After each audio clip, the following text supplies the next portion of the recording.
Et le reportage de 7 à 8, tu t'en souviens? Ouais, je m'en souviens très Il bien. a dû te marquer quand même, ce Ah ouais, reportage. c'était exceptionnel. Moi, il y a quelque chose qui m'a sauté aux yeux quand je l'ai regardé. Bien évidemment, j'ai regardé. On voit Clara Morgan Oui. qui se prépare son petit shaker dans sa tasse de poudre amincissante, je pense.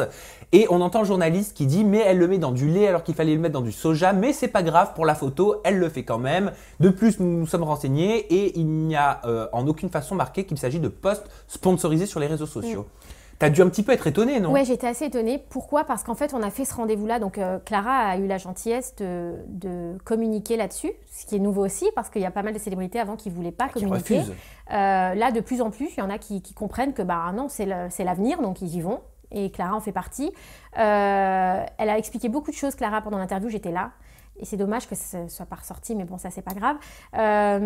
Et en fait, ce qui s'est passé, c'est que le journaliste lui a dit, voilà, est-ce que vous pouvez nous montrer comment vous faites un post? Ce jour-là, le post n'était pas prévu. Ah, il était mimé, le post. En fait, voilà. Et elle l'a fait pour lui montrer, tu vois. Donc, elle a fait un peu dans la précipitation parce qu'elle ne savait pas qu'il allait lui demander. Et d'ailleurs, à un moment donné dans le reportage, elle dit « Mais je n'ai pas le texte, Magali. » Parce qu'on n'avait pas... Et moi, j'ai dit « Oui, je vais te l'envoyer. » J'ai demandé à mes assistantes le texte parce que ce n'était pas programmé. Donc, on l'a fait un peu en vitesse. Cependant, qu'elle le boive avec du lait de soja ou du lait de vache... C'est pareil, en vrai, elle peut boire avec ce qu'elle veut. Donc voilà, c'est ça, je ne comprends pas l'intérêt puisque c'est elle qui choisit. Et tu sais, aujourd'hui, en fait, il y a une réglementation qui a été faite il y a 1 mois et demi. C'est-à-dire qu'en vrai, jusqu'à il y a 1 mois et demi, je pense que l'État français n'était pas préparé à cette nouvelle communication, tu vois. Il n'y avait pas vraiment d'autorité qui... Enfin voilà, l'ARP, qui est donc l'autorité qui régule les produits publicitaires, ben, en vrai, n'avait pas encore travaillé sur ça. Mais c'est un business nouveau pour tout le monde. Voilà, c'est un business un peu nouveau. Donc, il faut aussi que les gens laissent le temps aux choses de se faire. Et l'État a bien réagi puisque l'ARP a créé une fiche, mais il n'y a qu'1 mois et demi. Donc, le reportage, on l'a tourné il y a 4 mois, je crois. Donc, bon, c'était pas encore d'actualité. Pour que ce soit conforme et réglementaire. Moi, je suis adhérente à l'ARP, donc je travaille avec eux. Dès que j'ai une question, je leur pose. Ils sont hyper ouverts. Ils ont créé cette fiche où maintenant, on met hashtag sponsorisé devant chaque publicité. On le mettait avant, on mettait hashtag AD, tu vois, avant, parce qu'on essayait de faire les choses bien.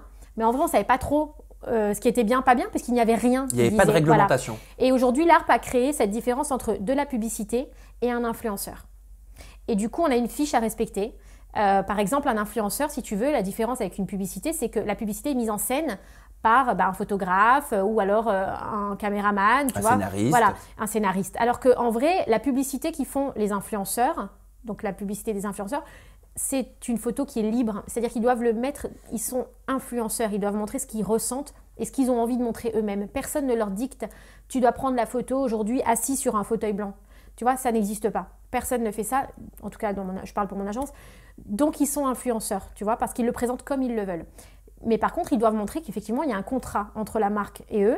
Et ça, on le montre par hashtag sponsorisé. D'accord, oui, je l'ai vu. Et on le fait systématiquement. Et même avant que la fiche soit mise en place, on le mettait en bas. Et au tout début, quand j'ai monté Sean Evans, je me souviens même, tu pourras regarder sur les très très vieilles photos de Jessica, par exemple, je savais tellement pas ce qu'il fallait mettre et je voulais tellement être dans les clous que j'avais piqué le P, tu sais, qui est au CSA, le petit P là qu'ils mettent à la télé. Ah oui, et je l'avais foutu sur les photos. Comme quoi c'est une marque. Voilà, comme ça au moins je me suis dit, si je mets le P sur les photos, les gens vont comprendre que c'est une publicité.